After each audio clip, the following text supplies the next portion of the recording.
Salut tout le monde, dans cette vidéo je vais vous montrer comment installer un mitigeur bain-douche dans une douche. Oui, c'est assez spécial mais c'est une demande qui a été faite.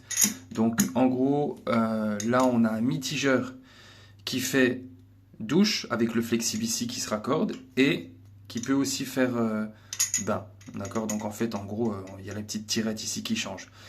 Mais bon, ça change rien. Si vous avez un mitigeur juste de douche, c'est exactement pareil, puisque ici c'est une Anthrax de 150 et ici on a un mélangeur, donc en 150, et c'est toujours le même système, que vous ayez un mitigeur douche ou un mitigeur bain-douche. Donc là, c'est une demande très spécifique, donc on va faire le changement pour un mitigeur bain-douche sur une douche. Donc, première chose à faire, les amis, c'est de couper l'arrivée d'eau. Donc vous chercherez dans le logement où se trouve l'arrivée d'eau. Nous, l'arrivée d'eau se trouve donc dans la salle de bain, juste en dessous ici. Là. On a une petite potence qu'on peut voir juste là. On a le compteur d'eau en plus de ça. Donc là, on va fermer la potence. Donc ça m'a l'air d'être bon. Je regarde. Donc j'ai toujours de l'eau. Au niveau eau froide et eau chaude, là, ça commence à partir. Voilà, c'est tout bon. Donc c'est toujours le restant d'eau, hein. Ça c'est tout à fait normal. Donc maintenant que je n'ai plus d'eau, je suis en sécurité pour pouvoir changer mon mélangeur. Donc je vais enlever le mélangeur. Pour cela, il me faut une clé à molette et deux joints. Les deux joints que je vais remplacer. Voilà, ça se fait en 2 minutes, c'est très très rapide. Donc je prends déjà mon flexible que je vais dévisser, un petit peu dur. Je prends ma clé à molette. Hop. Je dévisse. Bon, forcément, des fois, c'est un petit peu dur s'il y a du calcaire. Une fois que j'ai dévissé mon flexible, voilà, là on a toujours le reste de l'eau qui coule, c'est normal. Donc, si vous voulez pas prendre de risque, alors, attendez, je vais enlever le flexible, je le pose ici, je mets ça de côté. Maintenant que j'ai enlevé mon flexible, je vais ouvrir l'arrivée d'eau pour enlever l'eau qui reste dans mon mélangeur. Voilà, eau froide, eau chaude. Voilà, là ça coule, ce qui est tout à fait normal. Maintenant, tout simplement à dévisser. Donc, on prend notre clé à molette, on se met ici. Forcément, c'est un petit peu dur si le mélangeur n'a pas été changé depuis très très longtemps. Là, on peut voir même le calcaire. Hop. Ensuite, je dévisse un peu sur la partie eau chaude.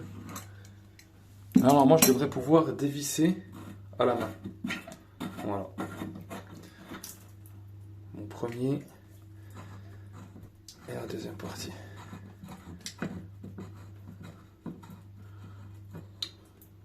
Voilà, là c'est tout.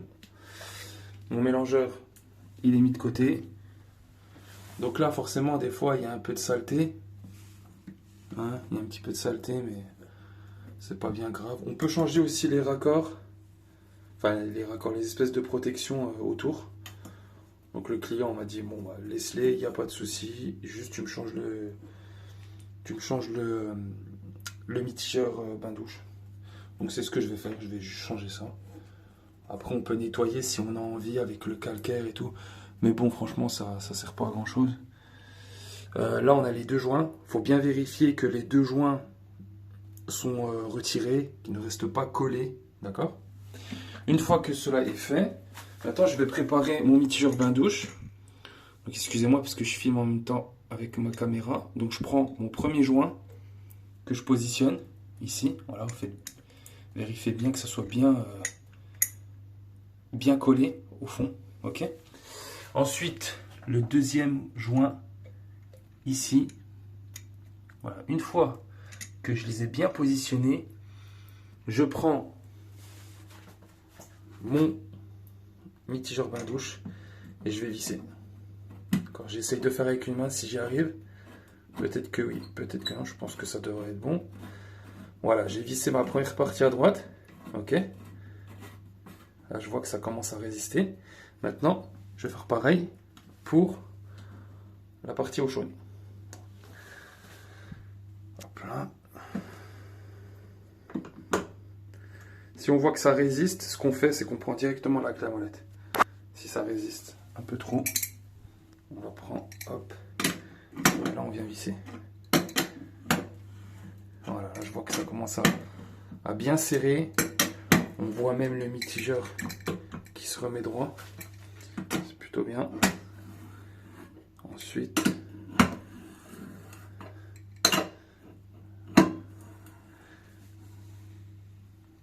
voilà, ça commence à bien serrer là. Donc si ça résiste, c'est que c'est bon signe. Ça veut dire que le joint commence à bien être serré. On ne serre pas trop non plus. Ok. Donc là, on a mis ce qu'il fallait. Tac. On resserre encore un peu pour être sûr. Voilà, donc là j'ai mis le flexible. Tout est ok. Donc on regarde que c'est bien baissé. On regardera en fonction de l'utilisation qu'on veut en faire. Et une fois que c'est bon, on va aller donc fermer le robinet, que ce soit bien fermé ici. Et là, on va ouvrir la potence. D'accord. On entend l'eau qui arrive. Donc j'ouvre et en même temps je vérifie s'il n'y a pas de fuite. Je vois qu'il n'y a pas de fuite et que tout se passe bien. Donc j'ouvre à fond ma potence. Maintenant que je vois que ça arrive à fond, là c'est tout bon. Voilà. Maintenant que c'est bon, je vérifie ici. Voilà, j'ai bien eau chaude, eau froide. Et une fois que c'est bon, eh ben on teste notre pommeau de douche. On va tester tout ça. Donc là, je vais voir que eau chaude, ça marche. Eau froide, ça marche. Ensuite, on vérifie au niveau du flexible de douche. Tac, je vais poser ma flexible de douche ici. On va ouvrir. Là, on voit que ça marche bien. Voilà. Donc là, on est ok. Le flexible de douche marche bien ici. Et on est bon.